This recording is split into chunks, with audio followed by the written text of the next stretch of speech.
ఏదో ఒకటి నీకు రాయడం కావాలి అంతే కదా.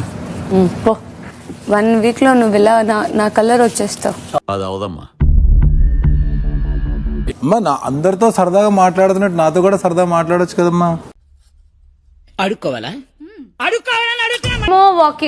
వాకౌట్ చేస్తుంటారు, మళ్ళీ చూసేసరికేమో కిచెన్ లో ఉంటారు. సరే బయటకు వద్దాం. మళ్ళా చూసేసేసరికేమో గేమ్ అవి ఇవి పెడతారు, మళ్ళా చూసేసరికేమో దివ్యతో ఉంటారు. చెప్పు చెప్పు, నీ ఇష్టం వచ్చినట్టు చెప్పుకెళ్ళిపో, నేను వింటుంటాను కదా. అవతల మొన్న నైట్ ఆపే బాబోయ్, ఏముంది ఇందులో? అసలు పని చేయండి ఫస్ట్. మీరు చేస్తున్నాను. ఎవరు తినమన్నారు? 7 కోడిగుడ్డు. దున్నపోతులా తిని బాబు క్లాస్ లో తిరిగేదాన్ని నేను, నాకు ఎట్లా చేసేసారు. సంజనగల్ రాణిగా వచ్చాను. No words, crying is only coming. ఇక్కడ ఉన్న వాళ్ళు ఫస్ట్ ఎవరిని కలవాలి? నువ్వే చెప్పు ఫస్ట్. మీరిద్దరు కలిసి ఉంటారు కాబట్టి మీకు ఈ క్వశ్చన్. నేను నువ్వెందుకు చెప్తున్నావు?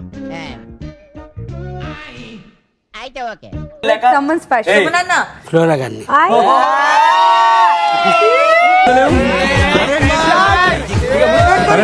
మా ఇంట్లో నన్ను పిలుస్తారు అమ్ము, కానీ నాకు ఇష్టం ఇమ్ము. How girls are crazy about me, I don't know. వచ్చే ఫైర్ స్టార్మ్ డేంజర్ లో ఉన్న వారిని కుదిపేస్తుంది. ఆ ఫైర్ స్టార్మ్ ఏంటో మీకు తెలుసా? ఆ ఫైర్ స్టార్మ్ ఏంటంటే వైల్డ్ కార్డ్స్ ఈ ఇంట్లోకి అడుగు పెట్టబోతున్నారు. తెలుసు, నాకు తెలుసు జాక్, ఇదొకటి ఉన్నది ఇక్కడ, నాకు తెలుసు. ఎవరు ఎవరితో జంటగా ఏర్పడ్డారో ఒకరి తర్వాత ఒకరు చెప్పండి. Bigg Boss Pawan and Ritu. సరిపోయారు ఇద్దరును. సాగుతుంది మీకు అలాగా.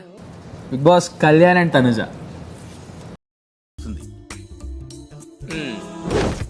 బెండ వద్దు, ఇలా పట్టుకోండి, ఇలా పట్టుకోండి. ఎట్లయినా ఆ ముగ్గురు పోరు. నేను 4th.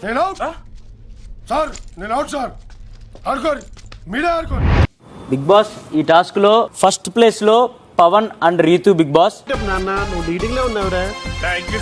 నేను ఇంకొంచెం వదాలి మీది. అమ్మా Flora, tell me before you putting it. చూస్తున్నా, అన్ని అబ్జర్వ్ చేస్తున్నా. It's not fair. పై నుంచి వదలన్నా, ఇంకొంచెం ఊదడానికి వేయాలి తప్ప మీరు పక్కకి వేయడానికి లేదు. ఇది అన్యాయం, దొంగ ఆట, నేను ఒప్పుకోను. స్ట్రాటజీకి ఫౌల్ గేమ్ కి మధ్య ఉన్న తేడా బిగ్ బాస్ కి చాలా బాగా తెలుసు. మీరేంటో మీ విధానాలేంటో ఇప్పటికి నాకు అర్థం అవరో బాబు. నా జీవితానికి ఏదైనా అసంతృప్తి ఉందంటే అది ఇదే. కానీ అది అత్యంత పేలవమైన ఆట. ఇది ఆట స్ఫూర్తికి విరుద్ధం. ఇలాంటప్పుడే మనం అడుగు ఆచి తూచి వెయ్యాలి. దీనిలో అందరికన్నా ముందు వరుసలో ఉంది రీతు పవన్. అయిందా? బాగైందా? ప్రతిదానికి ఓవర్ ఎక్స్ప్రెషన్. కళ్యాణ్ తనుజ, శ్రీజ సుమన్ కూడా వారిని అనుసరించి తమ ఆటను పాడు చేసుకున్నారు. నా కళ్ళ ముందన్న గిట్ల జరుగుతుంది, ఇంత మాయల్యమైతుంది, ఇంత మోసం చేస్తారని నేను కూడా అనుకోలే. రాము, ఇమాన్యుయల్, బిగ్ బాస్ మీరిది చూస్తూ ఏం చేస్తున్నారో కాస్త చెప్తారు. సంజన, ఫ్లోరా మాత్రమే ఆటను అర్థం చేసుకొని తప్పుదారులు పట్టకుండా ప్రయత్నించారు. కానీ తప్పు ఎవరిదైనా శిక్ష అందరికీ వర్తిస్తుంది. నీలో ఇంత ఫైర్ ఉందని నేను ఎప్పుడు అనుకోలేదు బావా. నువ్వేంటి, నేనే అనుకోలేదు.